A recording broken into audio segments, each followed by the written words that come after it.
we've talked a lot about citizen engagement. I'm very interested in the number of citizens in the big Australia debate and what your views are on that. We've had Tampa and Malaysia and Nauru and, we're hunting them away, but Bernard Salt's saying we need 300,000 a year to keep the economy pumping. And if you're a 14-year-old in a coal seam gas part of Queensland, you're harassed by curb crawlers. And they're looking to offer you $100,000. They want you to work for them. Yeah. It's just desperate skill shortages across that part of the resources sector. And I'm just wondering what your view is and where you think the country's going with that issue about immigration. I got a pretty standard, I'd imagine, standard big Australia view on this, and you can make the economic argument, but I actually think you can make the great country argument as well, because the thing that has been working in Australia is that at least half the population has come from somewhere else, or their parent has come from somewhere else.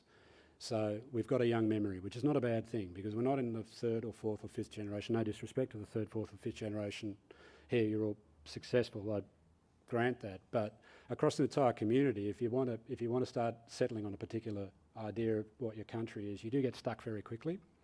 Australia doesn't have that problem whilst it runs pretty much one immigrant for one baby, which is essentially what our population policy has been since the end of the Second World War.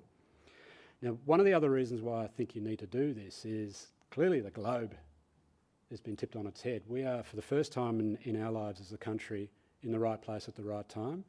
And it's the first time in Australia's history that we don't want to be someone or somewhere else. If you think about the big national memory debates we've been having, firstly, not wanting to let go of the mother country at federation, and secondly, wanting General MacArthur to run the country during the Second World War, Australia was always trying to imagine something else, some other Anglo variation of what it could be. We're almost on our own now, which is not a bad thing, I think, for this country, because we're in the right place to be able to tap an Asian century. But you can't do that without people, unfortunately, because you get outnumbered very quickly. And I don't mean that in a national defence sense, I mean that in a creativity and sort of social dynamism sense, because you don't know what the future is if you stop betting on people coming up with another idea. So I'm more on the creative rather than the property cycle version of why you'd want a big Australia. Now, of course, what's the big issue in the country today and has been for a few years? It's basically service delivery at a macro level. It's an infrastructure. Now, the electorate have strange ways of manifesting this. Whilst the drought was on, and some of you might be aware of this, some of the state governments stopped asking the question of, states' rights versus national government, because the national government became a very popular option in opinion polls around 2005, 2006 for service delivery. Now, it doesn't actually make sense in Australia to run it all out of Canberra, but solving a water crisis was viewed as a Canberra responsibility, even though it's a state's issue. Forget where the climate change debate has gone now, but the other thing, this is big urban planning story that's going around now. One of the reasons why people have been backing away the big Australia is because they can't get from A to B. And it wasn't the return of the boats that soured sentiment to the regular immigration program. It actually predates the Oceanic Vikings. So in John Howard's final term, support for more migrants versus support for a reduction in intake, you actually had a switch, and you can get this out of the Australian election study if you know where to look for it. So this thing predates the refugee issue, which means it's actually part of the supercycle issue. And the supercycle issue is actually a service delivery issue in its most basic sense. It's been able to get people from A to B. So one reason why I'd still run a big immigration program is sooner or later you're going to force governments to solve some of the planning issues. If the people don't turn up, you end up what happened here, which is slower population growth, net migration to Queensland, and then latterly to Victoria and even Tasmania and to Western Australia.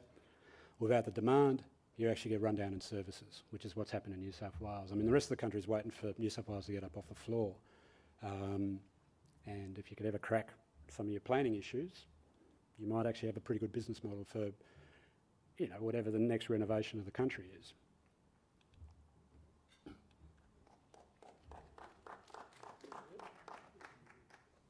Hi, George. I'm from New Zealand, and we've... sorry, I'll stand up. So sorry, I found you. Yep, that's fine. Sorry, I heard the voice coming from the speaker, so I was looking in the wrong place. We've actually had a couple of really successful women prime ministers from both sides Yes. of politics. I just wondered, I guess I'm maybe breaking from the title there a little bit, but I was interested in your thoughts about how the media is coping with the first Australian women prime minister, and how the media might be dealing with her, and how much that might actually be influencing people's perceptions around policy, etc.